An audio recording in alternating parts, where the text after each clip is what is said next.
காவலர்கள் தாக்கி உயிரிழந்த கோவில் காவலாளி மடப்புரம் அஜித்குமாரின் தாயார் மாலதி நகையை காணவில்லை என பொய் புகார் அளித்த நிகிதாவை உடனடியாக கைது செய்ய வேண்டும் என வலியுறுத்தியுள்ளார்.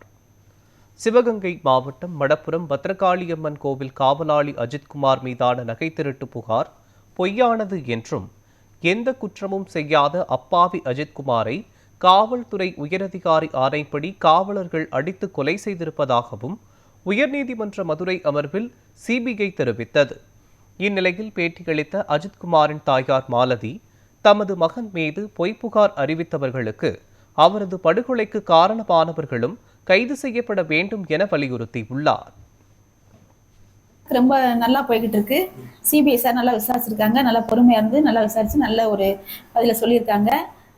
நம்ம நீதிபதி அம்மாவும் நல்லா நல்லா விசாரிச்சு நல்லா பதில் சொல்லி நல்ல நீதி வழங்கியிருக்காங்க. அதே மாதிரி வக்கீல் சார்களும் நல்ல வழக்கறிஞர்களும் நல்லா விசாரிச்சு நல்லா பண்ணியிருக்காங்க. ரொம்ப கொஞ்சம் என் மகன் இறந்தது ரொம்ப துக்கத்தில் இருந்தால் இதில் சிறு மருந்தா இந்த செய்தி கிடைச்சிருக்கு. அதனால ரொம்ப சந்தோஷம்தான்.